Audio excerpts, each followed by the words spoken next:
Hello guys, welcome back to the channel commerce with Sanjeev sir में आपका बहुत बहुत स्वागत। दोस्तों, आज मैं बहुत ही इंपॉर्टेंट चैप्टर लेकर के आया हूं जो बीकॉम के लिए है, बॉयज अकाउंट। बॉयज अकाउंट जिसको हिंदी में हम कहते हैं समुद्री यात्रा खाते।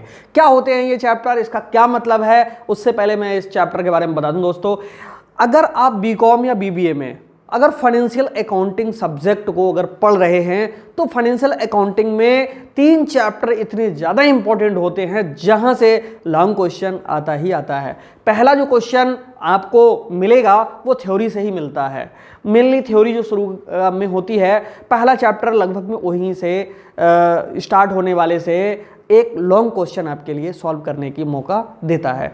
सेकंड जो क्वेश्चन होता है वो आपको रॉयल्टी अकाउंट से मिल ही जाता है, और थर्ड जो क्वेश्चन है एक 100% बॉयज अकाउंट से मिलता है। दोस्तों, फाइनेंशियल अकाउंटिंग में और भी जो चैप्टर्स हैं जैसे हायर परचेज सिस्टम है और डिपार्टमेंटल है, ब्रांच अकाउंट है, ये सब तो पढ़ने ही हैं, लेकिन पहले वो चैप्टर पढ़ लिए जाएं जो बहुत मोस्ट इंपॉर्टेंट है। तो आइए दोस्तों, आज हम आपसे बात करते हैं बॉयज अकाउंट पर। क्या होता है बॉयज अकाउंट, समुद्री यात्रा का मतलब क्या होता है, मीनिंग क्या होता है। दोस्तों, अगर आप नोट्स में देखेंगे, बुक्स में देखेंगे तो इसका मीनिंग हो सकता है आपको टफ लगे, लेकिन मैं जैसे समझा रहा हूं वैसे आप लिखिएगा। देखिए, समुद्री यात्रा को बॉयज हम कहते हैं। बॉयज का मतलब जो होता है उस जर्नी से होता है जो जहाज़ों के द्वारा समुद्र में आने और जाने यानी व्यापार करने के उद्देश्य से जो पूरी की जाती है उसे हम क्या कहते हैं, वॉयज कहते हैं। ओके, अब यहाँ पर वॉयज जर्नी को जो डिफाइन किया गया है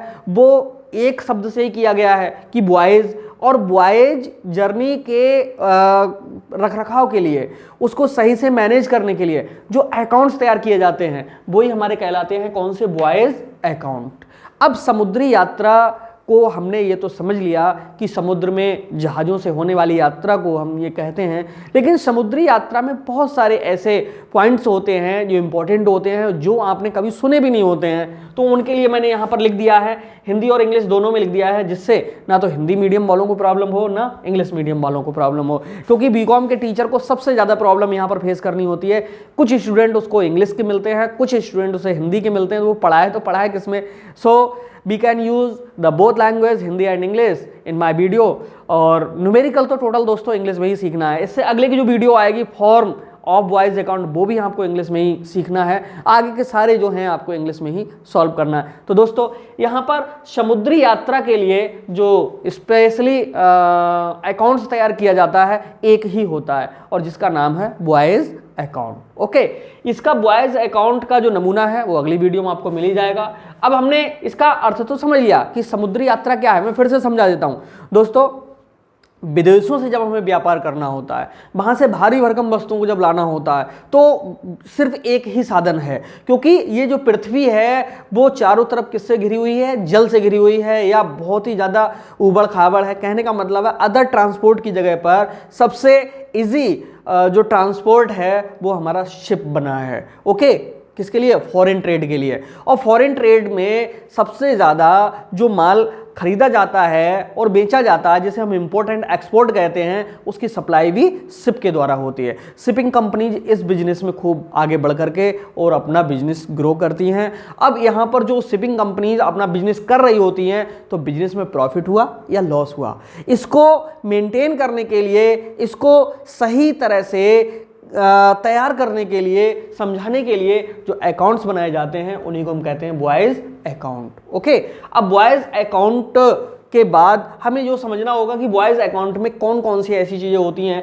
जो यहाँ पर हमें समझनी ज़रूरी हैं। पहला है शिप, ये तो सब जानते हो आप लोग, जहाज होता है, ठीक है, और जिसके द्वारा हम माल को एक स्थान से दूसरे स्थान तक लाते हैं और ले जाते हैं, इसके लिए हम क्या कहते हैं, जहाज कहते हैं। दूसरा है शिपिंग बिजनेस। देखिए, समुद्री व्यापार को ही हम शिपिंग बिजनेस कहते हैं। यहाँ पर समुद्र में जो जहाज आते हैं और जाते हैं, तो उसके लिए लोगों ने अपना पैसा इन्वेस्ट कर रखा होता है। वो दो तरह से पैसे की वहाँ पर अर्निंग करते हैं। एक तो इन्हें फ्रेट मिलता है, जितना भी माल इधर से ले जाते हैं, गुड्स सप्लाई करते हैं, उधर से गुड्स जो लाते हैं तो उसके बदले उन्हें फ्रेट मिलता है। दूसरा मिलता है दोस्तों पासेज मनी। पासेज मनी क्या होता है, उस पर जो यात्री चलते हैं, पैसेंजर्स जो होते हैं, उनसे जो मिलने वाली इनकम होती है वो पासेज मनी कहलाती है। ओके, दो ही प्रकार की इनकम्स होती हैं। इसका मैं एक ऐसा बहुत ही सरल तरीका सिखा दूंगा जो इसके न्यूमेरिकल बहुत जल्दी आपको तैयार हो जाएंगे। ओके, तीसरा है सी वॉयज, समुद्री यात्रा।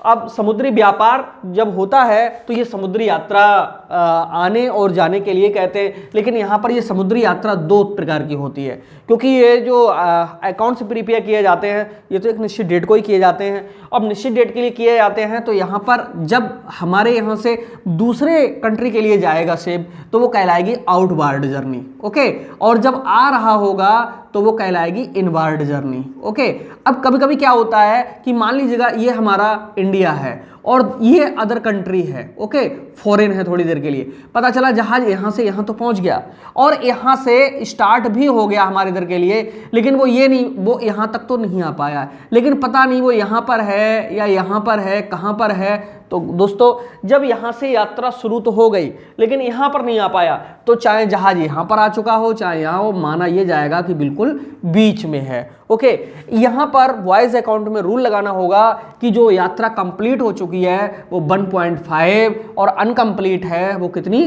0.5, यानी मात्र आधी जो लौटने वाली रास्ता है वो बची हुई है और बाकी 1.5 यानी जो पूरा चक्कर और आधा चक्कर वो पूर्ण हो चुका है। तो इसके बारे में हम जब न्यूमेरिकल सिखाएंगे वहां पर भी बताएंगे आपके लिए। तो ये हमारी समुद्री यात्राएं कहलाती हैं, आउटवार्ड एंड इनवार्ड। ओके, बाकी ट्रिप क्या होता है दोस्तों, जब एक कंट्री से दूसरी कंट्री तक जहाज पहुंच गया, दूसरी कंट्री से हमारी कंट्री तक वापस आ गया, तो ये जो पूरा एक चक्कर है इसके लिए हम क्या कहते हैं, ट्रिप कहते हैं दोस्तों।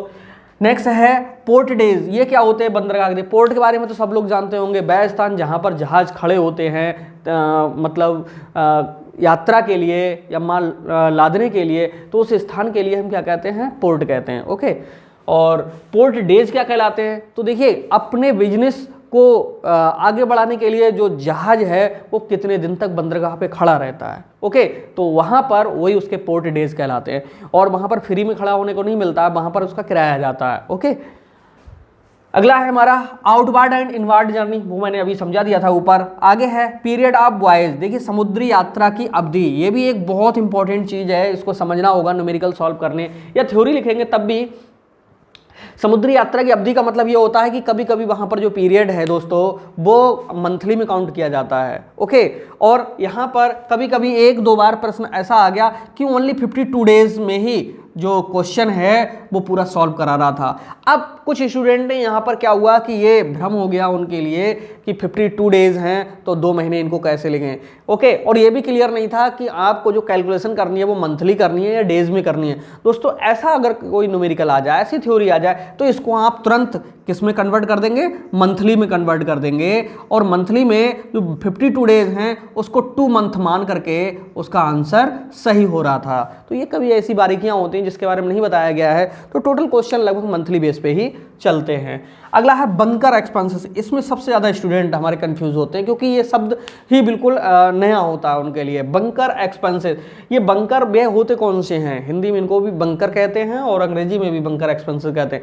देखिए बंकर व्यय वो खर्चे होते हैं जहाँ पर डीजल है, पेट्रोल है, कोयला है, स्टोर्स है, वाटर है, जहाँ पर सुरक्षित रखा जाता है, ठीक है, जहां सेफ मोड में ये सब चीजें रखी हुई हैं, तो वही हमारा क्या कहलाता है, बंकर एक्सपेंसेस कहलाता है। ओके, तो बंकर व्यय कौन से हुए, जहां पर ये सब स्टोर्स वगैरह सुरक्षित रखे हुए होते, कह सकते हैं हम कि जहां पर यात्रियों का माल रखा हुआ होता है, जहां गुड्स रखा हुआ है और जहाँ पर पैसेंजर बैठे हुए हैं या जो उनके लिए जगह दे दी गई है, अलॉट कर दी गई है, तो वो तो वहाँ से तो इनकम होती है, लेकिन जहाँ पर अपना ये स्पेस घेरा हुआ है तो समझ लो वहाँ पर कुछ खर्चे भी होते हैं, वही हमारे बंकर एक्सपेंस कहलाते हैं। प्राइमेज में भी खूब बच्चे कंफ्यूज होते हैं। प्राइमेज प्रीमियम शब्द से बना है, आज के बाद नहीं भूलोगे आप। प्राइमेज का मतलब प्रीमियम एक प्रकार से।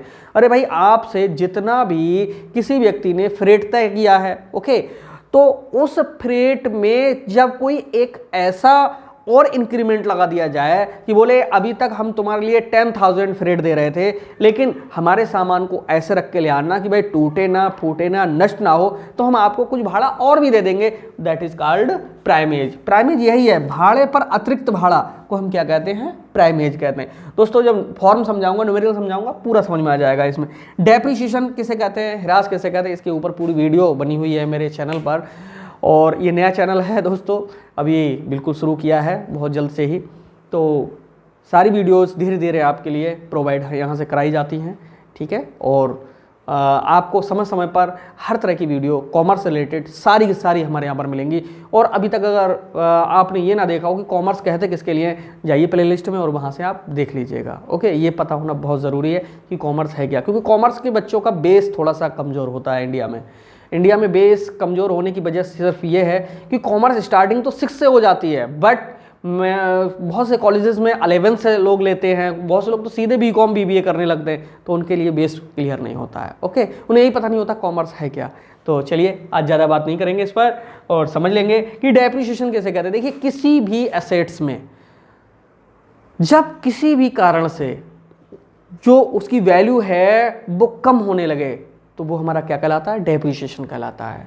कोई भी रीज़न हो, कोई भी कारण उसका ऐसा हो कि जो वैल्यू को कम कर रहा हो, तो वो हमारा क्या कहलाता है? डेप्रिसिएशन कहलाता है। और जब शिप है वो जब पानी में आता है जाता है तो घिसावट तो होती है, ठीक है, टूट फूट भी होती है, तो उसकी जो वैल्यू है धीरे धीरे क्या होने लगती है? रिड्यूस होने लगती है। So further we can say that decrement in asset is called depreciation. Okay, तो ये दोस्तों यहाँ पर ये इंपॉर्टेंट पॉइंट थे और ये समुद्री यात्रा हमने समझी और समुद्री यात्रा खाते। एक बार फिर से रिवाइज कर लेंगे मात्र 30 सेकंड के अंदर कि समुद्री बॉयज अकाउंट किसे कहते हैं। देखिए, जब हमें फॉरेन ट्रेड करना होता है, इंपोर्ट एंड एक्सपोर्ट करना होता है, तो जो गुड्स होता है उसकी सप्लाई के लिए क्या करना होता है हमारे लिए कि किसी न किसी प्रकार के हमें ट्रांसपोर्ट की जो सर्विस है वो लेनी होती है। तो वहां पर समुद्र में जहाज़ों का आना और जाना, उससे संबंधित क्या इनकम हुई, क्या एक्सपेंसेस हुए, बस इसी के लिए एक अकाउंट तैयार करना क्या कहलाता है? वॉयज अकाउंट कहलाता है। हिंदी में इसी को कहते हैं हम समुद्री यात्रा खाते। उम्मीद है दोस्तों थोड़ा बहुत ये समझ में आ गया होगा। बाकी अगली वीडियो आप जरूर देखिएगा जिसमें मैं समझाऊंगा कि समुद्री यात्रा का फॉर्म क्या है, ढांचा क्या है, इसको सबसे सरल तरीके से कैसे हम बना सकते हैं। मिलते हैं दोस्तों नेक्स्ट वीडियो में। जुड़े रहें आप कॉमर्स विद संजीव सर के साथ। और दोस्तों अपने दोस्तों में ये चैनल जरूर शेयर कर दें, नया है, आपकी हेल्प की भी ज़रूरत है, और सब्सक्राइब आप भी कर लीजिएगा। मिलते हैं नेक्स्ट वीडियो में। Thank you.